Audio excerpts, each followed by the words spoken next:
Hi, I'm Mindy Turner with the Curry County Cooperative Extension Service, your family and consumer science agent.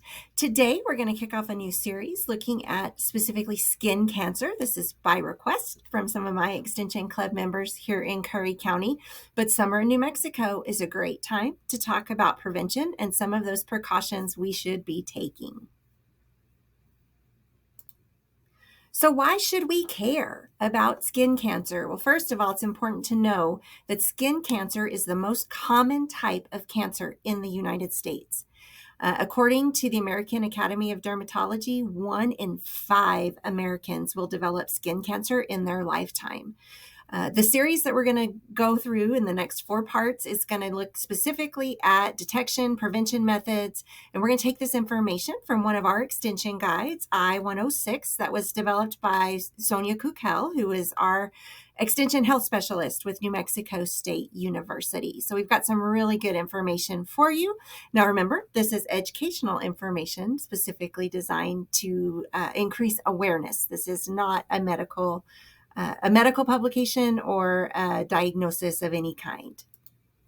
So cancer is basically a misfiring of the cells. And it can happen for a variety of reasons within your body. And since the skin is the largest organ in the body, there's a lot of potential there for these things to happen. Now, not all growths on your skin, you may get some tumors. They're not necessarily cancerous. The benign or the non-cancerous growths are rarely life-threatening. But the malignant cancers are growths that can become life-threatening or cause all types of other problems and issues. So with skin cancer, we're going to talk about the 3 most common types, and 99% of all skin cancer is going to fall within these 3 types.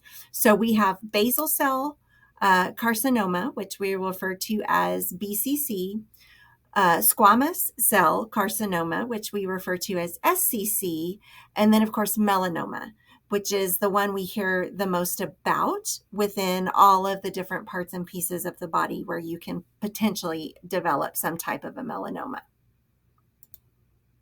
BCC and SCC are also referred to as the non-melanoma skin cancers, so you may hear that terminology. They mostly occur on areas of the body that do get exposed to the sun, so things like your arms, your back, your ears, your face, your lower lip, a lot of times the neck, the nose, the shoulders, all of those things that get sun exposure, even your scalp. With all skin cancers, the cure rate is infinitely higher if you catch it early and get it treated. So that's why we're going to talk a little bit about each type and what are some of the warning signs that you need to be aware of. So BCC mostly occurs on those areas of the bodies exposed to the sun. As we mentioned, death is rare from this type of cancer, but of course not impossible. It is still a form of cancer. It rarely spreads to other parts of the body. So it's important to remember that. However, this is one of those cancers that can really damage or disfigure the skin around it. So it's important to be aware of that, to identify it and get it treated and have that conversation with your doctor. So some of the things you can watch for are open sores. Now, this is going to be an open sore that bleeds or oozes, maybe it crusts over and it remains open week after week. It just doesn't really want to heal. And so this may be a very common sign, is when you have that type of a wound or a sore that just won't heal. Reddish patches and irritated areas that may be on your face or your chest. Sometimes it forms a little crust. It may get itchy. It may be painful. Those are things you're going to want to follow up on. Small raised bumps, which we all get those little bumps here and there, but so these are going to be kind of shiny, maybe clear or kind of pearly looking, pink, red, white in color. Dark-haired people, the bump can be tan, black, or brown. So these are things that a lot of times we look at and go, oh, that looks like a mole, but maybe it's a mole where you never had one before. So be aware when you have changes or shifts in your skin tone, and your skin texture, that those are things you might want to discuss with your doctor and get checked out. So in small pink growths, that may resemble a crater with a kind of a raised or a rolled border around it. Maybe it's got a crusted indentation in the center. and it grows in size. So tiny blood vessels may develop on the surface of the skin. Again, things to just be aware of.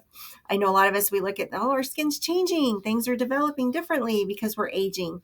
And it's important to be aware that sometimes those signs are like, oh, it's just aging. Well, let's get that checked out when we go to the doctor for our physicals. Maybe we need to check in with the dermatologist and make sure that that's just a benign growth and not some type of malignant cancer we need to be aware of. And it also may look like a scar type area, white, yellow, or a waxy area, and maybe the edges aren't real defined, and it looks shiny and it kind of looks tight just in that one spot. And so that may indicate a larger problem underneath that's not always visible just on your skin surface.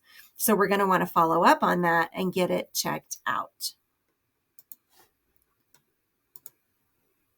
Now with SCC, this is the second most common type. This has increased about 200% occurrences of SCC in the United States in the last 30 years. So it's something that's really been on the rise. And it's important to know that SCC doesn't just appear on the places that are exposed to the sun, that list that we talked about earlier, that can also come up on other parts of the body. So when we talk about being aware of your skin and checking things, it's not always just the parts and pieces that the sun touches that can happen too. So we want to make sure, because SCC can spread to other parts of the body and at that point can become fatal. So we want to be aware if we need to watch for some of these things so that we can identify it and get it treated early.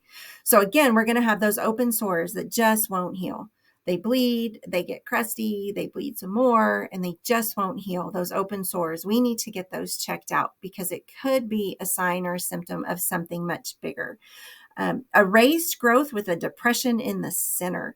Now these two, they can bleed on occasion, and it may rapidly increase in size. All of a sudden it just gets bigger. Those are things we need to be aware of and really watch for. And then those scaly, red, patchy areas, particularly, I know some of us grew up with eczema, or we have things that make those like kind of scaly patches all of the time. But just being aware of the difference, and particularly if you've never had that as an issue, to know that that's something to watch for. It may have, again, that irregular border, and it just won't go away. And it, again, may crust over or it may bleed, and you can't get rid of it. That's the kind of thing you're going to want to ask about and get checked. And then we can also get these wart-like growths. It's going to look crusty. Again, you may scratch over it. It may bleed. There can be some just discomfort associated with it. Sometimes it's a growth and it doesn't hurt. It doesn't itch.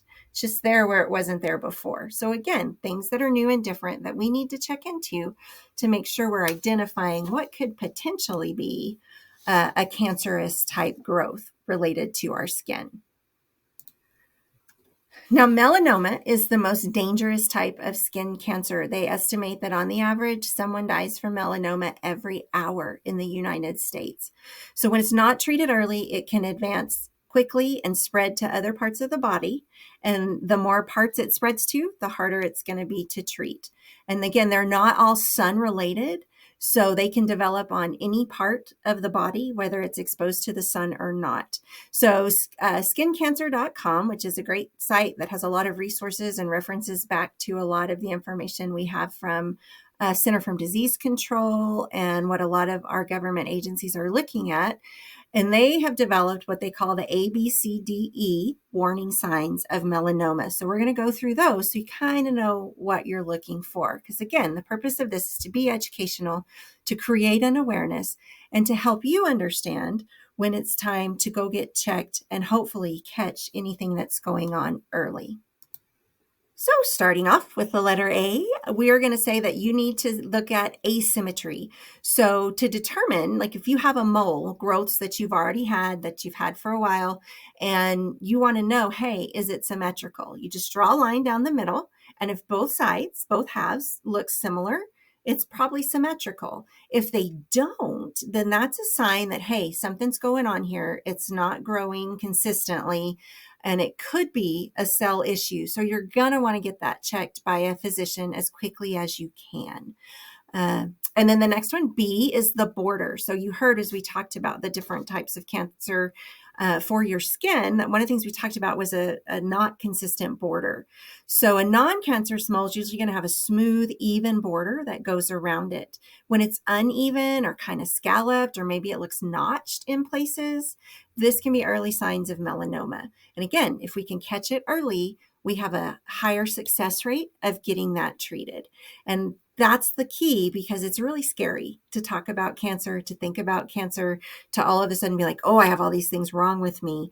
But when we talk about skin cancer, getting it identified, finding it early, and keeping it from spreading to other parts of your body is going to be a key piece of survival. So moving on to C, it's going to be the color. Non-cancerous moles are usually all one color. Maybe it's just a single shade of brown. Maybe they're a lighter pink color. Different shades of brown, tan, or black could be a warning sign that something's going on there. They can also turn red or white or even blue colored. And so we want to make sure we get those things checked out. D is for diameter. Melanomas are usually larger than your common moles. So for reference, a melanoma is larger around than the eraser of a pencil. So if you have a mole that's just grown extremely large, you for sure want to get that checked out, because there's something going on there. And it may still be benign, but there's something going on that's causing that to grow. And so finally, for E, we talk about evolving. So you see what appears to be a common mole, but it starts to change. It's evolving in some way. Maybe the size is getting bigger. Maybe the shape has changed and now it's not consistent with smooth borders, or the color isn't what it was before, or now it's becoming elevated. Maybe it looks like one stacked upon the other. So any new symptom, bleeding, itching, crusting, is going to require a doctor visit. Don't just guess and say, oh, I think this is okay. You really want to follow up with your physician and make sure what you're looking at, so that you can catch and treat anything that happens to be malignant early.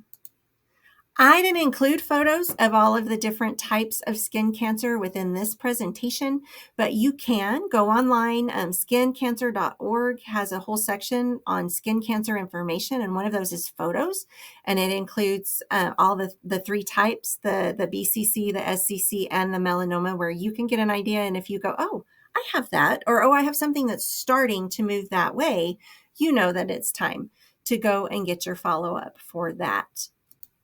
As I mentioned at the beginning, and I just want to remind you, the information provided in this series is intended for general summary information. The primary purpose is education.